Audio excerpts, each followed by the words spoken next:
utoa kwa serikali kuu katika kusimamia kazi hizi ambazo zimefanyika. Kama nilivyosema, nyinyi ndio moyo wa serikali kuu. Fedha inayokuja kule, wasimamizi ni nyie, na nyinyi ndio mnasimamia maendeleo kule. Mheshimiwa Mwenyekiti na wajumbe, pamoja na ahadi nilizozitoa nilipozungumza nanyi mwaka ule 21, niliainisha pia changamoto za kufanyiwa kazi.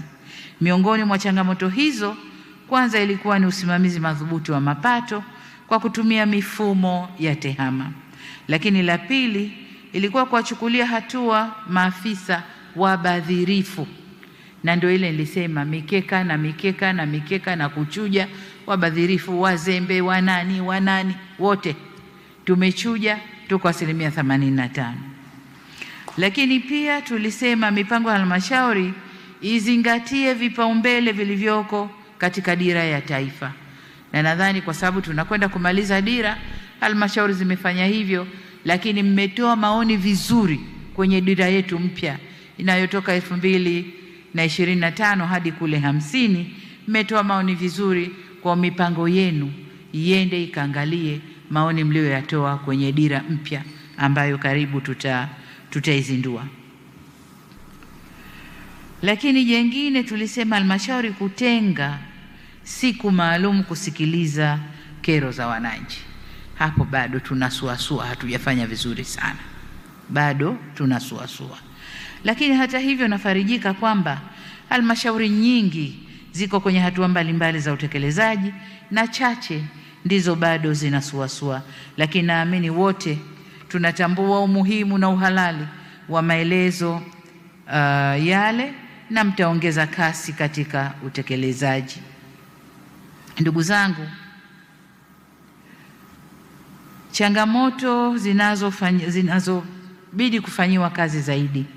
Hizi changamoto zilikuwa za mwaka ule ambao tulizungumza, tumezifanyia kazi, lakini bado kuna changamoto zinahitaji kufanyiwa kazi zaidi. Sasa niseme, pamoja na mafanikio ya utekelezaji wote ule kupitia ziara zangu mikoani na mrejesho naopata kutoka kwa wananchi kwa kutumia njia mbalimbali, bado zipo changamoto ambazo Mungu akitupa uhai inafaa tushirikiane kuzifanyia kazi kwa juhudi zaidi. Kwa hapa nitagusia changamoto 3 kubwa. Ya kwanza, umakini zaidi kwenye ukusanyaji wa mapato na matumizi. Amesema waziri hapa kwamba bado hadi leo kuna watu, mbali na mifumo halali iliyowekwa na serikali ya kukusanya fedha kwenye halmashauri yetu au halmashauri zetu, kuna mifumo ya pembeni inaundwa, inakusanya fedha hivyo hivyo, na fedha zile badala ya kuingia kwenye mfumo halali na ingia mifumo ya watu binafsi. Waziri na wakurugenzi, na wataka muwe macho kwenye hili, muwe macho kwenye hili, kwa sababu fedha hii itakapokusanywa yote ikaingia kwenye mifumo halali, hizi kelele tunazopiga ndogo ndogo hazitakuwepo. Tutakuwa na fedha ya kutosha ya kufanya shughuli zetu za maendeleo. Lakini tukiachia zikienda mikono mingine, maendeleo yetu yanakwenda kuzorota, na muda wote halmashauri zinadai fedha serikali kuu, wakati fedha iko kule na inaachiwa inapeperuka. Mheshimiwa Waziri, kama mmewabaini hawa watu, tafadhali sana, jicho lako la huruma hapa hapana. Lakini wengine kama alivyosema wamethubutu kuja na risiti, lugha siku hizi risiti feki, lakini ni risiti za udanganyifu, sio risiti halisi. Huko wanakusanya mapato lakini kwa risiti zisizo halisi. Hao kama mwagundua, waziri, hapa sina mswalie mtume, ukishindwa kuwachukulia hatua hawa, takuja kukuita nikuuliza umefanya nini. Hukufanya kitu, mimi nafanya kwa wao na wewe, wao ambao umewasamehe na wewe uliyesamehe. Ndugu zangu, niwapongeze halmashauri, kwa kweli mnapaswa kupongezwa kwa kuongeza ukusanyaji wa mapato. Lakini muono wangu ni kwamba mnaweza mkafanya vizuri zaidi ya hapa mlipofika. Kama kuna fedha bado hazikusanywi, zinakusanywa kwa risiti feki, zinakusanywa kwa mifumo ya pembeni, mkiziba huko na mengineyo, mnaweza mkakusanya vizuri zaidi.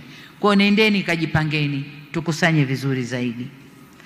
Aidha, udhibiti wa udokozi wa matumizi mabaya nao umeendelea kupungua. Hongereni, sio kuondoka bali kupungua, unaendelea kupungua. Kwenye taarifa mdhibiti na mkaguzi mkuu wa hesabu alizokuja kunipa juzi hapa, ameona hakuna matokeo ya kutoa hati mbaya kwa serikali za mitaa, lakini bado ameona kuna vijikasoro ambavyo mtavisikia kesho kutwa atakapokuja kuwasilisha taarifa yake. Kwa niseme bado tumefanya vizuri, hongereni sana, lakini bado tuongeze juhudi ya kufanya vizuri zaidi. Pamoja na mafanikio hayo, tunatakiwa kushughulikia suala la matumizi ya tehama, na nimefurahi sana nilipopita mabanda ya maonyesho